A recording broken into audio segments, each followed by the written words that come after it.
মায়ার নবী কেমন, যেই নবী উহুদের জমিনে রক্ত দিল, তায়েফের জমিনে রক্তাক্ত হয়ে গেল। আল্লাহর নবী মুহাম্মদুর রাসূলুল্লাহ শুধু উম্মতের ব্যথায় ব্যথিত হয়েছেন রে বাবা।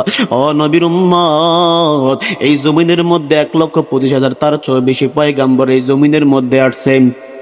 এরে আব্বা জানেরা, এত নবী রাসূল জমিনের মধ্যে আসছে, সব নবীকে আল্লাহ রাব্বুল আলামিনের কাছে হাসরের ময়দানে কিছু না কিছুর জন্য জবাবদেহি করতে হবে, কিন্তু আমার মায়ার নবী রাহমাতুল লিল আলামিনকে জবাবদেহি করতে হবে না রে বাবা। কোন নবীর উম্মত হয়েছে জানো? নূহ নবী এই জমিনের মধ্যে আসলেন, আসার পরে রিসালাতের দায়িত্ব পালন করার জন্য আল্লাহ বলেন, নবী আপনি দ্বীনের দাওয়াত দেন। আমি আল্লাহ গোপন ছিলাম প্রকাশ হওয়ার জন্য। দ্বীনের দাওয়াত দেওয়া শুরু করলো। নূহ নবীর উম্মতেরা নূহ নবীকে মানতেছে না, আক্রমণ শুরু করিয়া দিল। 900 বছর জমিনের মাঝে দ্বীনের দাওয়াত দিল, নিজের গোষ্ঠীর লোকদেরকে দ্বীন ইসলাম শিখাইতে পারে নাই, কালিমা পড়াইতে পারে নাই। সর্বশেষ বলেন, আল্লাহ আপনার বান্দা আমার উম্মত দ্বীন গ্রহণ করতে চায় না, কি করব? আল্লাহ তখন বললেন, পয়গম্বর নবী গো, বন্ধুগো আপনি বলেন কি প্রয়োজন? জিবরাইল আসিয়া বললেন, নবী আপনি যা বলবেন তাই হবে। ওই সময় যদি নূহ নবী বলতো, আল্লাহ আপনার বান্দাদেরকে আপনি হেদায়েত করিয়া নেন, আমার এই ধর্মের প্রতি হেদায়েত দান করেন, ওই সময় আমার আল্লাহ হেদায়েত দান করতো। কিন্তু অত্যাচার সহ্য না করতে না পারিয়া নূহ নবী বলে, আল্লাহ আমি তো পারতেছি না, আযাব দিয়া দেন। আমার আল্লাহ আযাব দিয়া অনেক বান্দাদেরকে ধ্বংস করে দিল। আর আমার নবী মায়ার নবী দুনিয়ার জমিনে আসলেন রাহমাতুল লিল আলামিন। 40 বছর বয়সে যখন নবুয়ত দাবি হয়ে গেল, আল্লাহর নবী দ্বীন ইসলাম প্রকাশ্যে প্রচার করা শুরু করলেন। মায়ার নবীর উপরে আক্রমণ আর আক্রমণ। মক্কার জমিনের মানুষ আমার নবীরে চিনে না, কি পরিমাণ আক্রমণ করেছে রে বাবা। সাহাবীরা বলে, আমরা দেখেছি আমার মায়ার নবীর উপরে পাথর নিক্ষেপ করেছে। আরে জয়কান্তার মুসলমান, কোন নবীর উম্মত হয়েছো জানো? যেই নবীর শরীর মুবারকের মধ্যে মশা বসে না, যেই নবীর শরীর মুবারকের মাঝে মাছি বসা হারাম, যেই নবীর শরীরটা রক্ত টকবক করতে এত সুন্দর। আম্মা জান আয়েশা রাদিয়াল্লাহু তাআলা আনহা বলে, এর দুনিয়ার মানুষেরা শুনিয়া রাখো, ইউসুফ নবীকে দেখিয়া ওই জামানার মহিলারা পাগল হইয়া গেল, নিজের হাত কাটিয়া ফেললো। ওই জামানার মহিলারা যদি আমার নবী রাহমাতুল লিল আলামিনকে এই জামানায় দেখতো, ওই জামানার মহিলারা কলিজার মধ্যে ছুরি লাগায়া দিত। আরো জোরে বলেন আল্লাহু আকবার। রাহমাতুল লিল আলামিন এত সুন্দর, এত সুন্দর। মক্কার জমিনের মানুষেরা বলে, আমরা মুহাম্মদের চেহারার দিকে একবার তাকাইতাম, আবার পূর্ণিমার চাঁদের দিকে তাকাইতাম, আমরা তাকায় থাকতাম কোনটা সুন্দর। মক্কার জমিনের মানুষেরা বলে, চাঁদের মধ্যে দাগ আছে, কিন্তু মুহাম্মদের চেহারার মধ্যে একটা দাগ দেখি নাই। এত সুন্দর, এত সুন্দর মায়ার নবী। ওই মক্কার জমিনের মানুষেরা আমার নবীর চিনে নাই, তায়েফের জমিনের মধ্যে আমার নবীর উপরে পাথর নিক্ষেপ করেছে। আমার নবী আর পুরো বদদুয়া দেয় নাই, নবী উহুদের ময়দানে দান দানে শহীদ হয়ে গেল। জিবরাইল আসলেন, আসার পরে বললেন, নবী বলেন আল্লাহর পক্ষ থেকে আসছে, আপনার উপরে এত আক্রমণ, এত আক্রমণ আপনার বন্ধু সহ্য করতে পারে না, কারণ আপনার বন্ধু মুসা নবীকে আরশ আজিমে নেয় নাই দেখার জন্য। মুসা নবী বলে, আল্লাহ আমি আপনারে দেখা করতে চাই। আপনি কি বলেন? আল্লাহ বলে, লাম তারানি কখনো সম্ভব নয়, তুমি সম্ভব নয়, কখনো সম্ভব নয়। অথচ আমার নবী রাহমাতুল লিল আলামিনকে আমার আল্লাহ সরাসরি আমার আল্লাহর সাথে সাক্ষাৎ করেছেন। সুবহানাল্লাহ। কত মোহাব্বত থাকলে, কত প্রেম, কত বন্ধুত্ব থাকলে, লাউলা কালামা খালাকতুল আফলাক, হাদিসে কুরসির মধ্যে আল্লাহ বলেন, যদি নবীকে না বানাইতাম দুনিয়ার জমিনে আমি আল্লাহ বানাইতাম না। তার মানে বুঝেন আব্বা জানেরা, ওই নবীর কারণে দুনিয়ার জমিনে আসলাম। জিবরাইল বলে, নবী গো, যদি আপনি বলেন আপনার বন্ধু আপনার উপর আক্রমণ করতেছে, বেঈমানের আপনার বন্ধু সহ্য করতে পারে না, কি করব বলেন? আপনি যদি বলেন আযাব দিয়া ধ্বংস করিয়া দিব। আমার নবী ডাক দিয়া বলে, হে জিবরাইল, ভাই জিব্রাইল শুনো, আমি মুহাম্মদ পার খাইতে প্রস্তুত। আমার গুনাহগার উম্মত আজকে আমি মুহাম্মদের চিনে নাই রে। হ্যাঁ ভাই জিব্রাইল, আজকে আমার মুহাম্মদ উম্মতদেরকে চিনে নাই। আজকে আমার উম্মতরা আমি মুহাম্মদকে চিনে নাই। আমি মুহাম্মদ যদি আজকে ভদ্দোয়া দেই, আমার আল্লাহ আমার বন্ধু আমার কষ্ট সহ্য না করতে পারিয়া ধ্বংস করিয়া দিবে বলো। এরপরও তো যদি আমার উম্মত আমি মুহাম্মদের সঙ্গে বেয়াদবি করে বলো, এরপরও কি আমি মুহাম্মদ বদ্দোয়া দিব বলো? আমার তো ইচ্ছা কাল হাসরের ময়দানে আমি মুহাম্মদ আমার বেশি উম্মত নিয়ে জান্নাতে যাইতে চাই। আল্লাহ, আমি মুহাম্মদ চাই কালকে কিয়ামতের দিন আমার গুনাহগার উম্মত যেন বেশি বেশি জান্নাতে যায়। এরে জিব্রাইল, আল্লাহরে গিয়া বলিও যেন আমার গুনাহগার উম্মতদেরকে ধ্বংস না করে, আযাব না দেয়। আমার আল্লাহরে গিয়ে বলিও আমার গুনাহগার উম্মতরে যেন হেদায়েত দান করে। সুবহানাল্লাহ। এরে নবীর উম্মতের দল নবী জমিন থেকে চলে যাবেন এমন সময় আমার আল্লাহ জিব্রাইলরে পাঠাইলেন, নবী আপনি কি জমিনে থাকবেন নাকি আরশ আজিমে থাকবেন, কোন জায়গায় থাকবেন?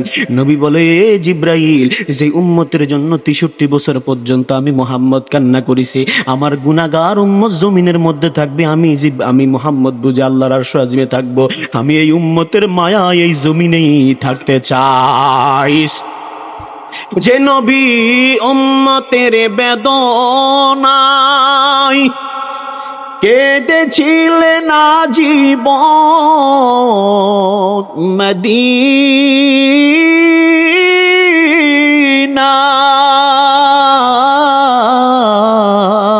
মদিনায়, সেই নবী সেই রাসূল যদি এত সুন্দর না জানি তাহলে তুমি প্রভু কত সুন্দর। আল্লাহুম্মা সাল্লি আলা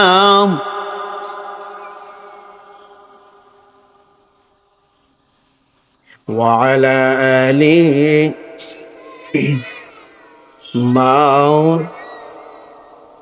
লা ইলাহা লা ইলাহা লা ইলাহা ইল্লাল্লাহ লা ইলাহা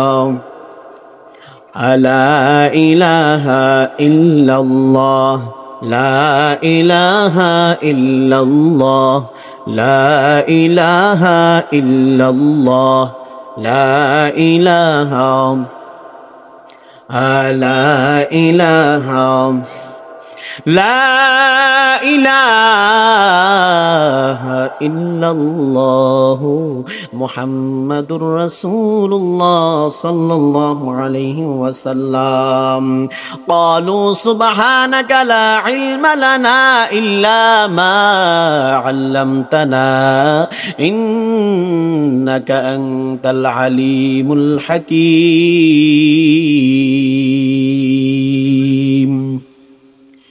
ওলিয়ে কামেল আলহাজ হযরত মাওলানা তৈয়বুল্লাহ নুরি খান সাহেবের 39তম বার্ষিকী ওয়াজ ও দোয়ার মাহফিলের আজকে সম্মানিত সভাপতি আলহাজ নাদেরুজ্জামান খন্দকার সাহেব, বিশিষ্ট ব্যবসায়ী ও দানবীর জয়কামতা, প্রধান অতিথি যিনি আমার আগমন আলোচনা করেছেন, না অনেক বড় আলেম, আল্লাহওয়ালা লোক, হযরত আল্লামা মাওলানা মুফতি ডক্টর কামরুল হাসান সাহেব, প্রধান বক্তা বিশিষ্ট আলেমে দিন, এশিয়া মহাদেশের অন্যতম আলেম হযরত মাওলানা গাজী সুলাইমান আল কাদরি সাহেব উপস্থিত হয়েছে আপনাদের মাঝে। আমার পরপরই আলোচনা রাখবেন, আমি ইনশাল্লাহ সংক্ষিপ্ত আলোচনা করে ছেড়ে দেব, তারপর হুজুর চলে আসবেন। আপনাদের সুপরিচিত একজন ব্যক্তি মুফতি আফজাল হোসেন নুরি সাহেব, আলোচনা রেখেছেন আব্দুর রব খন্দকার সাহেব সহ হযরত উলামায়ে কেরাম, দূর দূরান্ত থেকে আগত আল্লাহ পাকের আশিকিন যাকিরিন শাকিরিন মুহিব্বিন মুরব্বিন আযাম, আমার কলিজার টুকরা যুবক বন্ধুগণ, স্নেহের ছোট ভাই, পর্দানিশী শ্রদ্ধেয় সম্মানিত মা ও বোনেরা, আল্লাহ সুবহানাহু ওয়া তাআলার দরবারে লাখ কোটি শুকরিয়া যে মহান মহিয়ান রব্বুল আলামিনের অগণিত রহমত ও বরকতের কারণে আল্লাহ রাব্বুল আলামিন আমাদের 10 মায়ের 10 সন্তানকে একত্রিত করে আল্লাহর এই জমিনে কোরআন এবং হাদিসের আলোচনা শোনার জন্য হাজারো ব্যস্ততা থাকা সত্ত্বেও রাব্বুল আলামিন যাচাই বাছাই করে সুস্থ রেখে জান্নাতের বাগানে আসার বসার তৌফিক দান করে দিয়েছেন। উচ্চ আওয়াজে বলি মধুর সুরে আলহামদুলিল্লাহ। আর একটু জোরে বলি আলহামদুলিল্লাহ। লাখো কোটি দুরূদ ও সালাম সাইয়্যিদুস সাকালাইন ইমামুল মুরসালিন খাতামুন নবিয়্যিন নূরুন আলা নূর হাবিবে কিবরিয়া সুলতানুল আম্বিয়া শাহেন শাহে মদিনা নূরে মুজাসসাম ফখরে দুজাহান তরানে ওয়ালা নবী শাফায়াতের কান্ডারি নবী নূর নবী মুহাম্মদুর রাসূলুল্লাহ সাল্লাল্লাহু আলাইহি ওয়াসাল্লামের উপর। ভাইরা আমার, পবিত্র কালামুল্লাহ শরীফ থেকে একটি আয়াত, রাসূলুল্লাহর বর্ণিত হাদিস থেকে একটি ছোট্ট হাদিস পড়েছি। আয়াত ও হাদিসের উপরে সামান্য কিছু কথা বলবো। আল্লাহ রাব্বুল আলামিন যেন আমাকে বলার সুযোগ দান করে, আপনারাও যেন বুঝতে পারেন, বুঝে যেন আমরা সকলে মিলে আমল করতে পারি হেদায়েতের নিয়তে। আল্লাহ সবাইকে কবুল করে বলেন আমিন। আপনারা এই যে এখানে বসছেন, আজকে জান্নাতের বাগান, আপনারা খুশি না বেজার বলেন? এটা একটা জান্নাতের বাগান। কিসের বাগান? জান্নাতের বাগান। নবীজি বলেছেন, সাহাবীরা তোমরা কি জানো দুনিয়ার জমিনে জান্নাতের বাগান কি? সাহাবাই কেরাম বলে, ইয়া রাসূলুল্লাহ সেটা কোনটা? নবীজি বলেন, যেখানে কোরআন সুন্নাহর কথা বলা হয় এটাই জান্নাতের বাগান। সুবহান। সাহাবীরা বললেন, ইয়া রাসূলুল্লাহ আমরা তো জানি জান্নাতের মধ্যে দামি দামি ফল আছে, ফল। মায়ার নবী আমার, দুনিয়ার জমিনের জান্নাতের ফল কি? নবীজি বলেন, সুবহানাল্লাহ, আলহামদুলিল্লাহ, আল্লাহু আকবার। যেগুলা বলা হয় এগুলাই হলো জান্নাতি ফল। এগুলার দাম কেমন, কত জানেন আব্বা জানেরা? একবার সুবহানাল্লাহ কেউ যদি বলে, আল্লাহর নবী বলেন, আসমান জমিনের মাঝে যতগুলা ফারাক জায়গা আছে, খালি স্থান আছে, আল্লাহর নবী বলে একবার সুবহানাল্লাহ বলার কারণে এই ফাঁক জায়গা, এই খালি জায়গার সমপরিমাণ সওয়াব বান্দার আমল নামায় দেওয়া হয়। কি পরিমাণ সওয়াব! এর নবীর উম্মতের দল।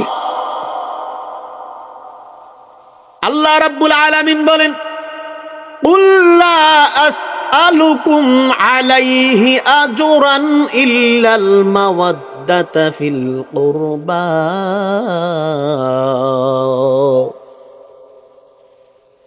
কুল, হে নবী আপনি বলিয়া দেন, লা আসআলুকুম আলাইহি আজরান ইল্লাল মাওয়াদ্দাতা ফিল কুরবা। আপনি যে দুনিয়ার জমিনের মধ্যে আসছেন, রিসালাতের বাণী প্রচার করলেন, কোরআনের বাণী প্রচার করলেন, ও মায়ার নবী আমার, আপনি বলে দেন আপনার উম্মতদেরকে, আমার বান্দা বান্দীদেরকে, এর বিনিময় আপনি আপনার আহলে বায়াতের ভালোবাসা ছাড়া উম্মতের কাছে আর কোনো কিছু চান না। সুবহানাল্লাহ।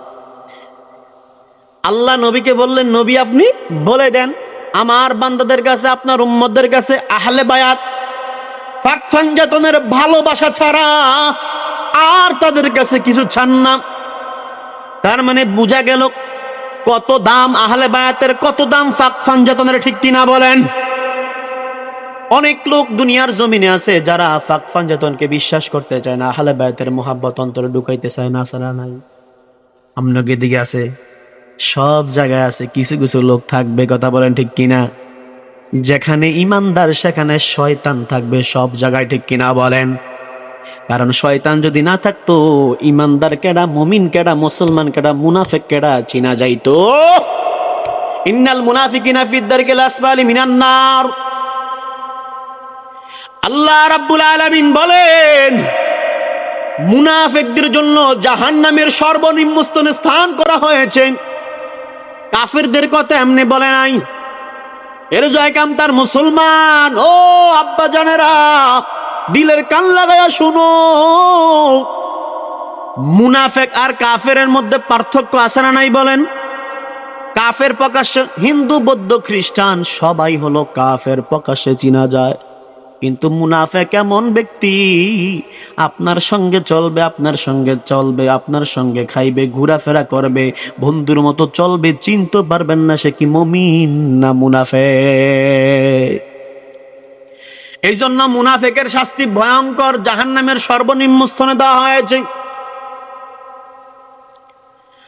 আল্লাহ রাব্বুল আলামিন বলেন, নবী দুনিয়ার জমিনের মাঝে এসে অনেক কষ্ট করলেন বায়ার নবী, আপনি যে দিন প্রচার করলেন, উম্মতের মাঝে কোরআনের বাণী প্রচার করলেন, যেই কোরআন আমি আল্লাহ এই জমিনের মধ্যে সর্বশ্রেষ্ঠ বানায় পাঠাইছি। এই জমিনের মধ্যে আল্লাহ বলেন 104 খানা কিতাব আমি আল্লাহ নাজিল করেছি, এর মধ্যে 4টা কিতাব বড় বড় নাজিল করলাম। এর মাঝে তাওরাত, জাবুর, ইনজিল, কুরআন, ওই 4টার ভিতরে একটা হলো আল কুরআন, যেটা আমার নবী মুহাম্মদুর রাসূলুল্লাহ সাল্লাল্লাহু আলাইহি ওয়াসাল্লামের উপর বর্ণিত করেছেন। গাছের উপর চাইছে নেয় নাই, কত কিছুরে বললেন কোরআন বর্ণনা করি, কোরআন অবতীর্ণ করি, নাজিল করি, কেউ এটার বার সহ্য করতে পারে নাই। সর্বশেষ মায়ার নবীর উপরে আবার আল্লাহ কোরআনটা নাজিল করলে। আল্লাহ বলে, রে বান্দা শুনো, জমিনের মধ্যে এত এত কিতাব নাজিল করেছি সত্য, নাজিল কইরা আমি আল্লাহ একবারের জন্য বলি নাই এই কিতাবের হেফাজতের দায়িত্ব আমি আল্লাহ নিলাম। কিন্তু আমার নবীর উপরে যেই কিতাব আমি আল্লাহ নাজিল করেছি আল কোরআন, আমি আল্লাহ নাজিল কইরা সাথে সাথে বলে দিলাম, আল্লাহ ও নবী আমি এটার হেফাজতের দায়িত্ব নিলাম। আল্লাহ বলেন, ইন্না নাহনু নাযালনা যিকরা ওয়া ইন্না লাহু লাহাফিযুন।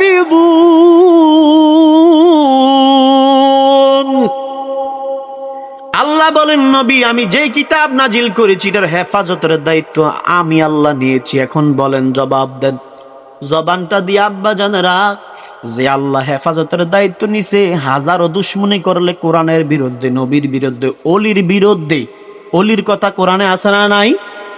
নবীর ভালোবাসার কথা কোরআনে আছে না নাই? সাহাবায়ে কেরামের কথা কোরআনে আছে না নাই? হালাল হারামের কথা কোরআনে আছে না নাই? সব কিছু কোরআনের মধ্যে আছে। এই জন্য আল্লাহ বলেন, নবী জানায়া দেন, যারা নবীর বিরুদ্ধে, কোরআনের বিরুদ্ধে, হালাল হারামের বিরুদ্ধে, ও নবী হকের বিরুদ্ধে, অলির বিরুদ্ধে কথা বলবে, এদেরকে যারা বাধা দিবে, জালেম জুলুমকারী, তাদেরকে আমি আল্লাহ ধ্বংস করে দিব। তাইলে কোরআন আল্লাহ হেফাজত করবে, এতে আর কোনো সমস্যা আছে বলেন? শত্রু থাকবেই। এই জন্য আল্লাহ বলেন, নবী আমার দিনের দাওয়াত দিয়েছেন, কষ্ট করেছেন, এত কষ্ট আপনি করেছেন কোরআন বর্ণনা করতে গিয়ে, কত মায়ের খাইলেন। তবে আমি আল্লাহ বলে দিই, নবী আপনি আপনার উম্মতদেরকে জানা দেন, আপনার আহলে বায়াতের ভালোবাসা ছাড়া উম্মতের কাছে আর কিছু চান না। আহলে বায়াতের প্রেম প্রত্যেকটা মুমিনের অন্তরে থাকা উচিত। যার ভিতরে আহলে বায়াতের ভালোবাসা নাই, পাক পাঞ্জাতনের প্রেম নাই, নবীর পরিবারের ভালোবাসা নাই, সে কিয়ামত পর্যন্ত নামাজ পড়তে পারবে, তার নামাজেরও কোনো মূল্য নাই। পাক মানি পবিত্র, পাঞ্জা মানি 5। বলেন, পাক মানে কি? পাঞ্জা মানি 5। 5টি তন মানি দেহ, 5টি পবিত্র দেহ পাক পাঞ্জাতন। 5টি পবিত্র দেহকে আল্লাহ রাব্বুল আলামিন পাক পাঞ্জাতন বলেছেন। এর মধ্যে একজন আমার নবী মুহাম্মদুর রাসূলুল্লাহ, 2 নম্বর হযরত আলী, ফাতেমা আর হাসান হুসাইন। সুবহানাল্লাহ। তাহলে 5 জন হলো পবিত্র বস্তু, পবিত্র জিনিস। তাদের সাথে যারা সম্পর্ক রাখবে, ভালোবাসা রাখবে, তারও পবিত্র হয়ে যাবে। সুবহানাল্লাহ। এই জন্য আহলে বায়াত পাক পাঞ্জাতনের সাথে সম্পর্ক রাখা দরকার আছে না নাই বলেন? মুমিন যদি তুমি দাবি করো, তাদের সাথে সম্পর্ক রাখতেই হবে। নবীজি সাল্লাল্লাহু আলাইহি ওয়াসাল্লাম বলেন, হাসান হুসাইন হলো যুবকদের সর্দার, আমার কন্যা ফাতেমা, যেই ফাতেমা হবে জান্নাতের যুবতী নারীদের সর্দারিনী। কে সে ফাতেমা? কে সে ফাতেমা? যেই ফাতেমা দিনের বেলা বাইর হইতেন না ঘর থেকে। আম্মা জান ফাতেমা বলে, কয়েকজনকে ডাকিয়া আলীকে ডাকলেন, ডেকে বললেন, আলী, আমি ফাতেমা যদি দুনিয়ার জমিন থেকে চলিয়া যাই, তবে রাতের অন্ধকারে আমি ফাতেমাকে তোমরা দাফন করিও, কম সংখ্যক লোক নিয়ে, বেশি লোক লাগবে না। কারণ আমি ফাতেমারে দিনের বেলা কোনো ব্যক্তি দেখে নাই, কারণ আমার লাশটা যদি দেখে যায় পরের দিন সব মানুষের কাছে গিয়া গিয়া বলবে, কারণ আমি ফাতেমা কেমন সবার কাছে যখন বলবে, আমি ফাতেমার আমলনামায় গুনাহ যাবে। কেমন পর্দা করলেন আম্মা জান ফাতেমা, যেই ফাতেমা জান্নাতের যুবতী নারীদের সর্দারিনী হবে রে বাবা। ওগো আম্মা জানেরা, ফাতেমাও তো মা, ফাতেমাও তো মেয়ে মহিলা, তোমরাও তো মেয়ে মহিলা, নবীদের মাও মহিলা, শাহাদাতের মাও কত ধন্য, শাহপরানের মা কত ধন্য, বিজু কত ধন্য, আলেমুল আমার মা কত ধন্য, হাফেজ কোরআনদের মা কত ধন্য। আম্মা জানারা আপনারা কত ধন্য, আল্লাহ রাব্বুল আলামিন কত সম্মান আপনাদেরকে দিয়েছে, কত সম্মান কোরআনের মধ্যে আপনাদেরকে দিয়েছে। ফাতেমার মতো আদর্শ গ্রহণ করেন, ফাতেমার মতো পর্দাশীল হয়ে যান। ওগো আম্মা জানেরা, যেই ফাতেমা দিনের বেলা বাইর হয় নাই, যদি প্রয়োজন হতো তাছাড়া বাইর হয় নাই। ওগো আম্মা জানেরা, যেই সম্মান কোরআনের মাঝে আল্লাহ আপনাদেরকে দিয়েছে, নবী হাদিসের মাঝে দিয়েছে, অন্য ধর্ম তালাশ করিয়া দেখেন এত সম্মান অন্য ধর্মের মধ্যে দেয় নাই।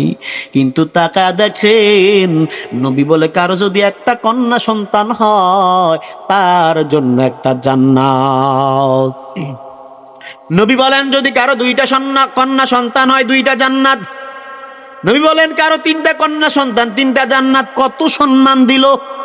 আবার হাদিস খুলিয়ে দেখেন, নবীজি বলেন মায়ের পায়ের নিচে জান্নাত। সুবহানাল্লাহ।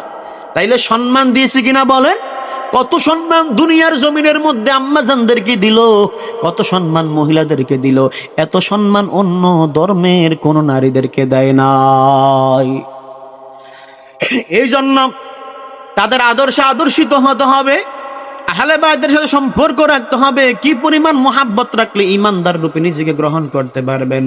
আম্মা জান আয়েশা বলেন, আল্লাহর নবী রাহমাতুল লিল আলামিন ঘর থেকে বের হয়ে গেল, তাকা দেখলাম একটা কম্বল নিয়ে বের হয়ে গেল। নবীজি আলীকে ডাকলেন, কম্বলের নিচে ঢুকাইলেন। নবী ফাতেমাকে ডাকলেন, কম্বলের নিচে ঢুকাইলেন। হাসান হুসাইনকে ডাকলেন, কম্বলের নিচে নিলেন। নেওয়ার পর আল্লাহর নবী সবাইকে নিয়ে বললেন, আল্লাহুম্মা হাউলাই আহলুল বাইতি, ও আল্লাহ এরা হলো আমার আহলে বায়াত। এদের কি পাওয়ার, কি পরিমাণ, এদের কি সম্পর্ক। পাওয়ারটা জানেন? হাসান হোসেনের পাওয়ারটা কেমন, কি শক্তি। শেরে খোলা আদির কেমন শক্তি, তাদের কি সম্মান আল্লাহ রাব্বুল আলামিন দিয়েছেন। এর আব্বা জানের একটা ঘটনা বললে বুঝতে পারবেন। হযরত আলী একদিন মেহমান নিয়া, গরিব একজন মেহমান নিয়া বাড়ির মধ্যে আসলো। এসে বলল, ফাতেমা দরওয়াজা খোলো, একজন মেহমান নিয়ে আসছে, ক্ষুধার্ত মেহমান, অনেকদিন যাবত খায় নাই রে, ফাতেমা দরওয়াজাটা খুলিয়া দাও। দরওয়াজা খুললেন, হযরত আলী ঘরের মধ্যে মেহমান নিয়ে গেলেন। আলী বললেন, ফাতেমা বিবি বলো ঘরের মধ্যে কোনো খাবার আছে কিনা, মেহমান নিয়ে আসছি, খাবার আছে কিনা বলো। ফাতেমা বলে, স্বামী মেহমানকে দেওয়ার মতো কোনো খাবার নাই। ওই যে একটা সময় গিয়েছে, কত কষ্ট করে সাহাবায়ে কেরাম নবী সহকারে জীবনটা কাটাইল রে বাবা। উম্মতের মায়ায় যেই নবী পাথর পর্যন্ত পেটে বাঁধছে, উম্মতের মায়ায় মায়ার নবী পাথর পর্যন্ত পেটের মধ্যে বাঁধছে, শুধু উম্মতের মায়ায় রে বাবা। আমার আল্লাহ বলে, নবী আপনি যদি বলেন উহুদের পাহাড়টাকে আমি আল্লাহ স্বর্ণ দিয়া রূপান্তরিত করিয়া দিব, আপনি যদি বলেন মক্কা থেকে মদিনায় যাইতে যতটা পাও দিয়েছেন সবগুলা পাও আমি স্বর্ণ দিয়া রূপান্তরিত করিয়া দিব। আমার মায়ের নবী বলেন, বন্ধু না না, আমি স্বর্ণ চাই না, শুধু আমার গুনাহগার উম্মতের হেদায়েত চাই। ওগো নবীর উম্মতেরা হয় আজি দিশাহারা, ওগো নবীর উম্মতেরা হয় আজি দিশাহারা। কোরআন হাদিস ছেড়ে চলো যখন যাহা চায় মনে, নবী বিনে কে তরাবে ফুলসেরাত মিজানে, নবী বিনে কে তরাবে ফুলসেরাত মিজানে। চলো চলো চলো মমিন চলো নবীর সন্ধানে, নবী বিনে কে তরাবে ফুলসেরাত মিজানে। নবী আমার জীবন বরে দিনের লাগি কষ্ট করে, নবী আমার জীবন বরে দিনের লাগি কষ্ট করে। দান দান শহীদ করিলেন উহুদেরই ময়দানে, দান দান শহীদ করিলেন উহুদেরই ময়দানে। নবী বিনে কে তরাবে ফুলসেরাত মিজানে, নবী বিনে কে তরাবে ফুলসেরাত মিজানে। নবী আমার জীবন বরে দিনের লাগি কষ্ট করে, দান দান শহীদ করিলেন উহুদেরই ময়দানে। নবী বিনে কে তরাবে ফুলসেরাত মিজানে। এমন ইয়াতিম নবী আমার, পিতা মাথা নাই যে তাহার, এমন ইয়াতিম নবী আমার, পিতা মাথা নাই যে তাহার। তারপরেও কত মারা মারলো কাফের দুশ্মনী, তারপরেও কত মারা মারলো কাফের দুশ্মনী। নবী বিনে কে তরাবে তো মিজানে, নবী বিনে কে তরাবে ফুলসেরাত মিজানে। একটু মুহাব্বতে দুরূদ শরীফ পড়েন। আল্লাহুম্মা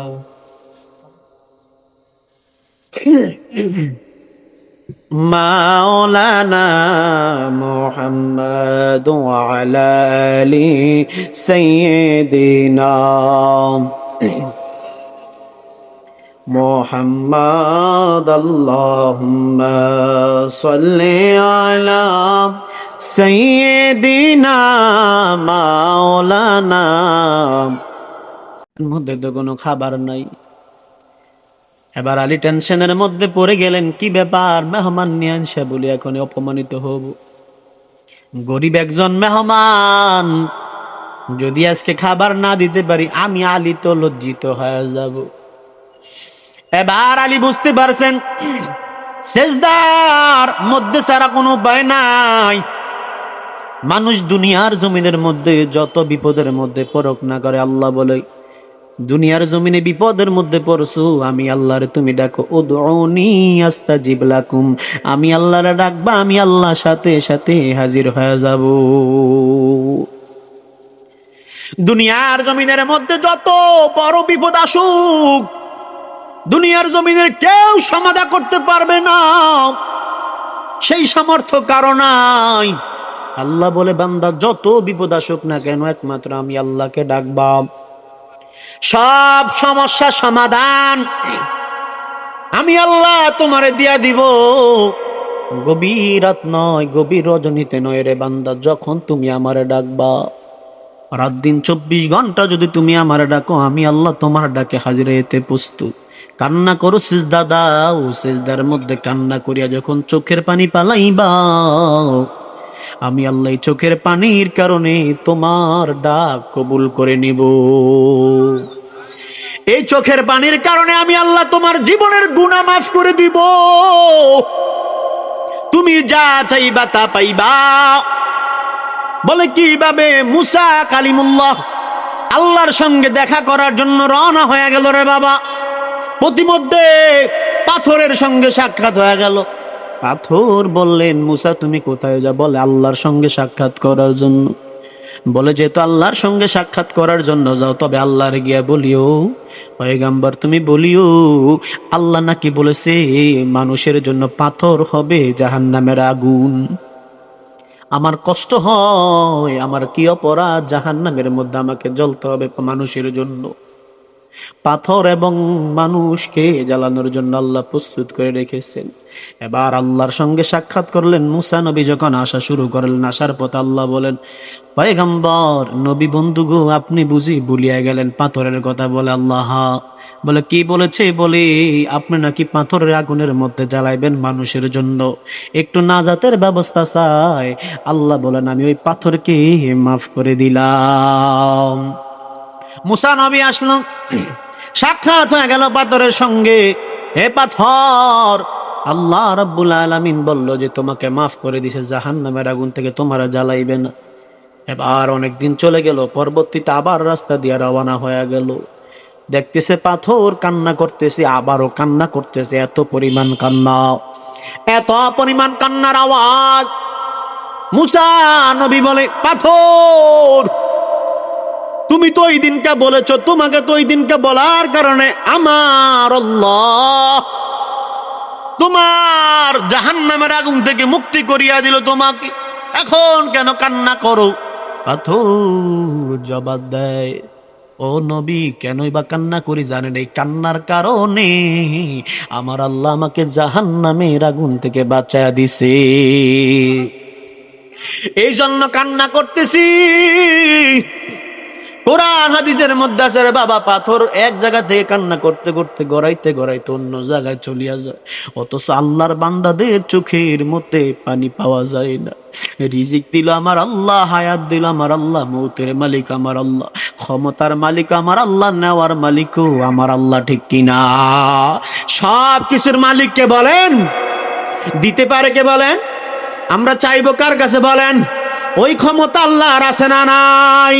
আল্লাহ বলে সব তোর জন্য আমি আল্লাহ ব্যবস্থা করে রেখেছি রে বান্দা, তুমি বুঝো না কেন বলো? আমি আল্লাহ তোমার জন্য সবকিছু তৈরি করলাম, আকাশ জমিন পাহাড় পর্বত তরুলতা নক্ষত্র 18,000 মাখলুকাত আমি আল্লাহ জমিনের মধ্যে বানাইলাম। 17,999টা মাখলুকাত তোর কারণে বানাইলাম, তোর খেদমতে বানাইলাম। এ বান্দা, গরু তোর জন্য, ছাগল তোর জন্য, হাঁস মুরগি তোর জন্য, ডিম তোর জন্য, রিজিক তোর জন্য, গাড়ি বাড়ি নারী সব তোর জন্য আমি আল্লাহ বানাইলাম রে বান্দা। তুমি কি জানো না সব তোমার জন্য, একমাত্র তোমারে আমি আল্লাহ বানাইলাম, আমি আল্লাহর ইবাদত করার জন্য। ওয়ামা খালাকুতুল জিন্না ওয়াল ইনসা ইল্লা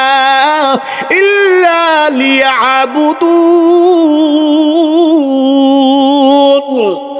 আল্লাহ বলেন জিন বানাইলাম, ইনসান বানাইলাম, এই সব কিছু বানাইলাম আমি আল্লাহর ইবাদত করার জন্য। এরে বান্দা, জমিনের সব তোর গোলামি করবে, সব তোর হুকুম মানবে। তোরে এত শক্তি দিলাম, মানুষটা হতে পারে কালো বানাইলাম, মানুষটা হতে পারে খাটো বানাইলাম, মানুষটা হতে পারে ছোট বানাইলাম, মানুষটা হতে পারে গরিব বানাইলাম, মানুষটা হতে পারে মধ্যবিত্ত বানাইলাম। টেনশন নাই, টেনশন নাই, আমি আল্লাহ এখন তোমারে গরিব বানাইছি, বড় লোক বানাইতো সময় লাগবে না। আমি আল্লাহ বড় লোক বানাইছি, গরিব বানাইতো সময় লাগবে না, কারণ সকল ক্ষমতা আমি আল্লাহর কাছে। এরে বান্দা, আফসুস করিও না, আফসুস করিয়া টেনশন করিয়া লাভ নাই। আমি আল্লাহরে ডাক, চোখের পানি ফালাই আমি আল্লাহরে ডাক, আমি আল্লাহ তোর ডাকেই সাড়া দিব। এরে নবীর উম্মতের দল, আলী বুঝতে পারলেন কান্না ছাড়া এখন কোন উপায় নাই। হযরত আলী চোখের পানি ফালায় সিজদার মধ্যে গিয়া কান্না শুরু করে দিলেন। আল্লাহ, মেহমান বরকত নিয়া, রিজিক নিয়া বাড়ির মধ্যে আসে গো আল্লাহ। মেহমান দাওয়াত দিয়ে আনলাম, পেটে অনেক ক্ষুধার্ত, আমি আলীও খাই নাই, মেহমানও খাই নাই, ক্ষুধার্ত। এখন যে বাড়ির মধ্যে আসলাম, বিবিরে জিজ্ঞাসা করলাম, কোনো তো খাবার নাই রে আল্লাহ, আপনি আমাকে লজ্জিত করবেন, কি অবস্থা হবে? আমার আল্লাহ কবুল করলেন, কোথাও থেকে জানি একজন মানুষের মাঝে খাবার চলে আস, কে যেন এসে দরওয়াজার মধ্যে আঘাত করলো, ঘরে কে আসো? ওই সাহাবী তোমাদের জন্য এই খাবার পাঠাইলো। সুবহানাল্লাহ। চাইছে আলী সেজদার মধ্যে আল্লাহর কাছে, কিছুক্ষণ পরে আল্লাহর কুদরতে সবকিছু দিতে পারে কে বলেন? ওই জায়গার মধ্যে আল্লাহর রহমত আছে না নাই? আল্লাহর কুদরতে খাবার চলে আসলো। হাসান হুসাইন দূর থেকে দেখতে পাইলেন খাবার, এত দামি খাবার। তো খাবার যেগুলো আর সেগুলা মেহমানেরই হবে, আর বেশি হবে না কারো। হাসান হুসাইন দৌড়ে গেল, আব্বাজান মেহমানদারি করাবেন, মেহমানকে খাওয়াবেন, তাও সত্য, কিন্তু আমি হাসান আর আমার ভাই হুসাইন তো ক্ষুধার্ত, আমাদের জ্বালা মিটাইবে কেডা? আব্বাজান ওই মেহমান থেকে আমি হাসান আর হুসাইনের দাম কি কম? আব্বাজান যেই হাসান হুসাইনের কথা আমার নানা বলেছে, জান্নাতের সর্দার আমি হাসান হুসাইন। আব্বাজান ক্ষুধার যন্ত্রণা বড় কঠিন, আমাদেরকেও খাবার দেন, কতদিন পর্যন্ত না খাইয়াছি। ও নবীর উম্মত, আল্লাহর নবীর সাহাবী হযরত আলী বলে, বাবা এখান থেকে চলে যাও, যে খাবার মেহমানেরও হবে না, তোমাদেরকে আবার কেমনে দিই বলো? তোমাদের মা ফাতেমাও তো ঠিক মতন খাইতে পারবে না, আমি আলীও তো খাইতে পারবো না, মেহমানদেরকে সারাই, তারপর থাকলে কেউ যাও, চলে যাও। হাসান হুসাইন মানে না, বলে আব্বাজান এখান থেকে যাব না, খাবার না খাওয়া পর্যন্ত। ও নবীর উম্মত, ফাতেমা ঘর ডেকে নিয়ে হাসান হুসাইনকে বললেন, বাবা যাও, তোমার নানা ভাইয়ের কাছে চলে যাও, গিয়া বলিও তোমাদেরকে খাবার দিতে, ঘরের মধ্যে খাবার নাই। হাসান হুসাইন দৌড় নবীজির দরবারে, নানার দরবারে। কেমন নবীজি ভালোবাসতেন হাসান হুসাইনকে। ও নবীর উম্মত, কেন বলি আহলে বায়তের এত প্রেম, পাক পাঞ্জাতনের সাথে কেনই বা মহাব্বত করবেন? হাসান হুসাইনের প্রেম অন্তরের মধ্যে না রাখলে বাবা মুমিন হতে পারবেন না, আহলে বায়তের ভালোবাসা না রাখলে মুমিন হতে পারবেন। কি পরিমাণ নবীজি হাসান হুসাইনকে ভালোবাসতো জানেননি গো আব্বা জানেরা? হাসান হুসাইন দেখলেন মাঠের মধ্যে সাহাবাই কেরামের ছেলেরা, ধনী লোকের ছেলেরা ঘোড়া চড়তেছে, কিন্তু হাসান হুসাইন তো গরিব, নবীজির সাহাবী তো গরিব, আলী তো গরিব। বাড়ির মধ্যে আসলেন, নানা ভাই, ও নানা ভাই বলো গো, সবাই তো ঘোড়া চড়ে, আমি কোথায় ঘোড়া চড়বো, ঘোড়া কিনে দাও। নবী তো এখন টাকা নাই, ঘোড়া কোথায় দিয়ে কিনবে? নবী বলে, ভাই শান্ত হও, আমি মোহাম্মদ ঘোড়া হই, তুমি আমার পিঠের মধ্যে উঠো। আমার নবী ঘোড়ার মতো একটু গায়ে ধইলেন, ঝুঁকি দিলেন, হাসান পিছন উঠলো, হুসাইন উঠলো। হাসান হুসাইন ডাক দিয়ে বলে, না না, ঘোড়ার তো দেখেছি হাতের মধ্যে রশি, কিন্তু না না, আপনার রশি কোথায় পাই বলেন? আপনার তো রশি নেই। মায়ার নবী বলে, আছে নানা ভাই, টেনশন করিও না। গলার রুমালটা নিয়ে নবী গলার মধ্যে লাগাইলেন, বললেন, নানা ভাইটা হাতে ধরো, এটাই রশি। নবীর মা, কত প্রেম, কত ভালোবাসা। নবীজির সন্তান ইব্রাহিম এক উরুর উপরে বসা, আরেক উরুর উপরে হোসাইন বসা। জিব্রাইল হাজির হয়ে গেলেন, নবী দুইজনের একজনকে আল্লাহর রাস্তায় কোরবানি করে দিতে হবে, কাকে দিবেন দেন, একজনকে কোরবানি করতেই হবে, এবার আপনার ডিসিশন।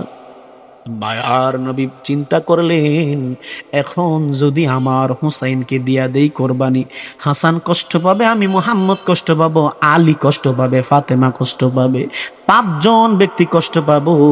কিন্তু যদি আমার সন্তান ইব্রাহিমকে আল্লাহর রাস্তায় কোরবানি করে দেই, শুধু আমি মুহাম্মদ কষ্ট পাবার, কেউ কষ্ট পাবে না। এই জন্য আল্লাহর নবী ইব্রাহিমকে আল্লাহর রাস্তায় কোরবানি করে দিল, অথচ হুসাইনকে কোরবানি করে না। সুবহান।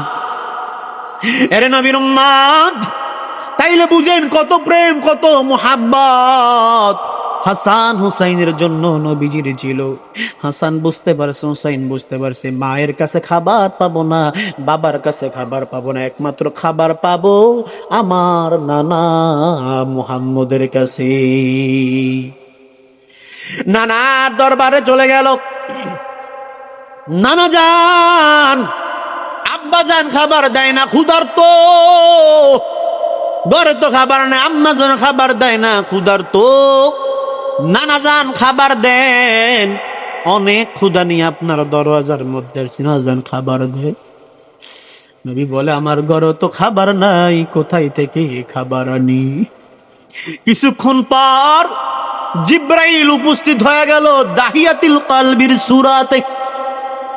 যেই দাহিয়াতুল কলবের সূরাতে জিব্রাইল সব সময় নবীজির দরওয়াজায় হাজির হয়ে যাইত। ওই সময় জিব্রাইলও আসলেন দাহিয়াতুল কলবের সূরাতে, এসে নবীজির সামনে বসলেন। মেহমান আসলো, জিব্রাইল আসলো, নবীজির সাথে কথা বলতে শুরু করলেন।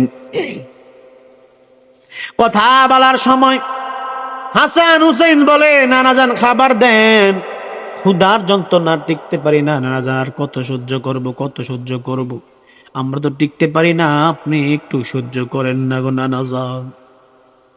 কিন্তু নবীকে খাবার কোথায় পাই?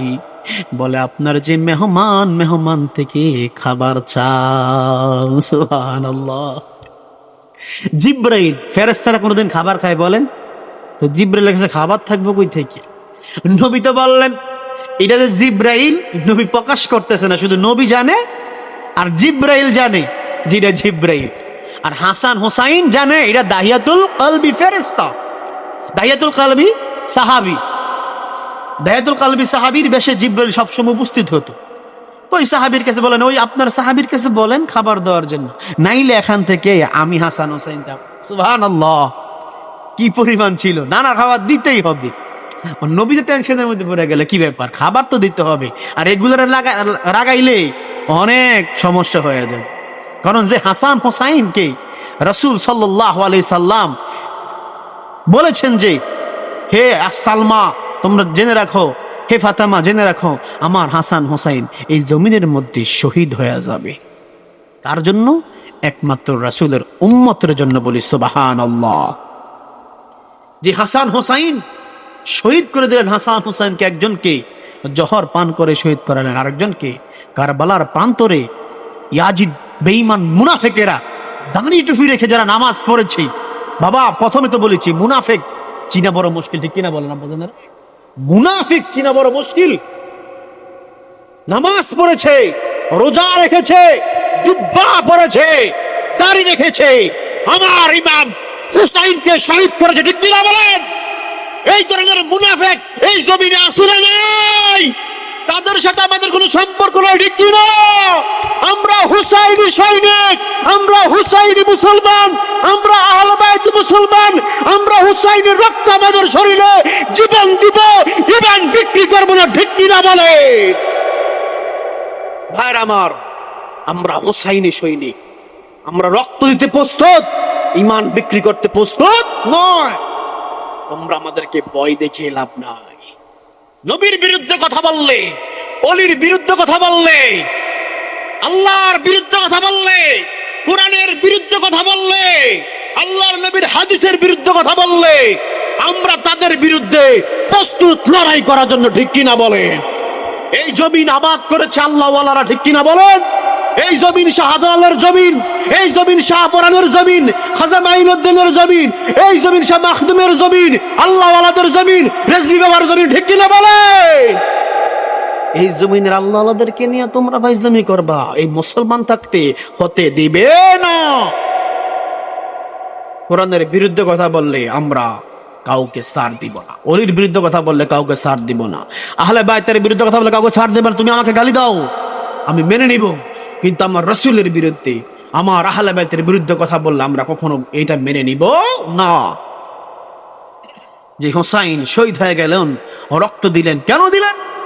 শুধু রাসূলের উম্মতের জন্য। আরে বাবা, কোন সেই হোসাইন? কেন পাগল হোসাইনের হই?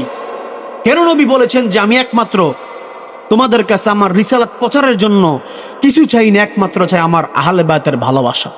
যে হুসাইন হাসরের ময়দানে, যে হুসাইন হাসরের ময়দানে হুসাইনের রক্তের বিনিময়ে লক্ষ লক্ষ কোটি কোটি গুনাহগার উম্মত জান্নাতে চলে যাবে, বলি সুবহানাল্লাহ। লক্ষ লক্ষ কোটি কোটি গুনাহগার উম্মত এই রক্তের বিনিময়ে জান্নাতে যাবে, আর তোমরা এই হুসাইনকে গালি দাও। এই হুসাইনকে তোমরা বলো হুসাইন ক্ষমতার লোভে শহীদ হয়েছে, ইয়াজিদ নাকি ভালো ছিল। নাউজুবিল্লাহ বলবেন না? ইয়াজিদ ভালো ছিল না? হুসাইন কি বলেছিল? যে আমার নানা জান মুহাম্মদ রাসূলুল্লাহ সাল্লাল্লাহু আলাইহি ওয়াসাল্লাম যেইভাবে দ্বীন ইসলাম প্রচার করেছেন, যেইভাবে দেশ পরিচালনা করেছেন, আমার বাবা যেইভাবে চালাইছেন, সাহাবায়ে কেরাম ওমর ওসমান আলী যেভাবে চালাইছেন, তোমরাও এইভাবে চালাও। মুআবিয়া তোমার বাবা, ইয়াজিদ তোমার বাবা যেভাবে দেশ চালাইছেন ওইভাবে চালাও। কিন্তু তুমি কেন আমাদের ফুরাত নদীর কূপ বন্ধ করে রাখো? বলো কেন রাখো? কি অপরাধ আমাদের মুসলমানদের?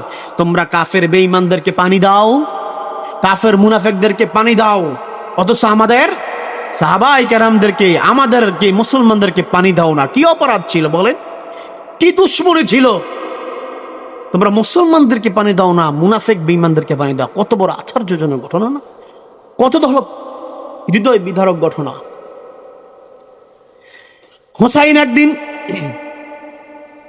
পানি নাই আরবের মরুভূমিতে, আলী আসগরকে সাহারা বানু বললেন, হুসাইন আমার বুকের মধ্যে তো দুধ উঠে গেছে, আমার সন্তান আলী আসগরকে আপনি পানি আনার জন্য নিয়ে যান। কাফের বেঈমানেরা দুশ্মনী করলে আমাদের সঙ্গে করতে পারে, কিন্তু আমার ছোট্ট ছেলে আলী আসগরের সাথে করবে না। হুসাইন বলে, বিবি আমার তুমি জানো, আমি হুসাইন জানি কাফের বেঈমানেরা আমাদের সাথে যেমন ভাই বেঈমানি করেছে, আমার সন্তানের সাথে আলী আসগরের সাথে বেঈমানি করবে। দুঃখের বিষয় হলো নিয়ে গেলেন সাহারার কথা শুনিয়া মরুপান্তরের মাঝে নেওয়ার পর কুফের মাঝে পানি চাইলে বলে আমার সন্তানের জন্য পানি দাও, আমাকে লাগবে না। মুনাফিক বেঈমানেরা চিনি নাই রে, তীর মেরে দিল আলী আসগরের কলিজা বরাবর গিয়া তীরটা লাগলো, কলিজাটা ছিঁড়ে গেল। আলী আসগরকে নিয়ে বাড়ির মধ্যে চলে গেলেন। সাহারা বানু মনে করলেন যে আলী আসগর পানি খেয়ে ঘুমায় রয়েছে, দূর থেকে বলে আমি বলেছিলাম না গো, আপনাকে তারা বেঈমানি করলে আমাদের সঙ্গে করবে, কিন্তু আমার সন্তানের সঙ্গে না। নিয়ে এবার হাতের মধ্যে দিলেন, দেখো দেখো বেঈমানেরা শুধু তোমার সন্তানকে জমিন থেকে বিদায় করে দিছি। এইভাবে নিষ্ঠুর ভাবে অত্যাচার করেছে হুসাইনকে জীবন্ত কারবালার পন্থারে জবাই করে দিল। নবীর সাহাবীদেরকে কত পরিমাণ অত্যাচার করল। ও নবীর উম্মত, ওই হুসাইন বলে, হাসান বলে, নানা জান খাবার যদি না দেন তাহলে আমরা এখান থেকে যাব না। আপনার বন্ধুরে বলেন খাবার দেওয়ার জন্য। নানা জান আপনার বন্ধুকে বলেন খাবার দেওয়ার জন্য। বন্ধু তো হইল জিব্রাইল, দাইয়াতুল কলবের শুরুতে নাড়ছে, সাহাবীর শুরুতে নাড়ছে, কেমনে খাবার দিবে? এবার আল্লাহর কুদরতে আল্লাহ রাব্বুল আলামিন আমার নবীকে বললেন, নবী গো সমস্যা নাই, আপনি বলেন জিব্রাইলকে পকেটের মধ্যে হাত দেওয়ার জন্য, আমার কুদরতে খাবারের ব্যবস্থা করে দিব। সুবহান। কারণ হাসান হুসাইনকে কষ্ট দেওয়া যাবে না। দাইয়াতুল কালবি এবার নবীর কথা শুনিয়া পকেটের মধ্যে হাত দিলেন, দেখলেন আঙ্গুরের পোকমা পাওয়া গেল। সুবহানাল্লাহ, এত দামি খাবার পাওয়া গেল। হাসানের কাছে আর হুসাইনের কাছে দিল। হাসান হুসাইন বলে, নানা জান আমরা খাবো সত্য, তবে নানা জান আগে আপনি খান, তারপর আপনার বন্ধুরে খাওয়ান। আল্লাহু আকবার। এখন ফেরেশতা জিব্রাইল খাইতে পারে? বলেন ফেরেশতাদের খাবার আছে বলেন? তাইলে তো হয় মানুষের ফেরেশতার মধ্যে পার্থক্য হয়ে গেল না, একটা হয়ে গেল না, মিল হয়ে গেল না? তাহলে কেমনে হইব? এবার ফেরেশতা তো খাবার খাইতে পারে না, কেমনে খাইবে জানেও না। টেনশনের মধ্যে পড়ে গেলেন। নবীও চিন্তা করে কি ব্যাপার, আমার ফেরেশতা আমার জিব্রাইল কিভাবে খাবার খাইবে? এই কথা ভাবতে ভাবতে ভাবতে ভাবতে আল্লাহর নবী বলেন এখন তো হাসান হোসেনকে সমাধা করা যাবে না, বলে তোমরা খাও না না ভাই, ফেরেশতা না জিব্রাইল তোমার দায়াতুল কালবি একটু পরে খাবার খাবে, তোমরা খাইয়ে নাও। বলে না, মানবো না, আগে ওকে খাওয়াই দেন তারপর আমরা খাবো। মানতেছে না। এবার কি করবে? ওই টাইমের ভিতরে আল্লাহর নবী বললেন জিব্রাইল রে, তুমি মুখে দাও, আমার আল্লাহ অর্ডার করেছে, তুমি মুখে দাও, আল্লাহ রাব্বুল আলামিন তোমার পেটের মধ্যে দিয়া দিবে। সুবহানাল্লাহ। কুদরতের মাঝে জিব্রাইল মুখের মধ্যে দিলেন। জিব্রাইল যে এখনো জিব্রাইল, শুধু জিব্রাইল আর নবী জানে, ওই হাসান হোসেন আর কিন্তু জানে না। এই কথা শোনার পরে জিব্রাইল পেটের মুখের মধ্যে দিলেন। আল্লাহর কুদরতে আমার আল্লাহ হাসান হোসেনের কথা শুনে জিব্রাইলকে ফলটা খাওয়া দিলেন। সুবহানাল্লাহ। তাহলে বুঝেন ওই হাসান হোসেনের কি পাওয়ার আছে না নাই বলেন? এই জন্য হাসান হোসেন দ্বারা সবকিছু সম্ভব। এর নবীর উম্মতের দল।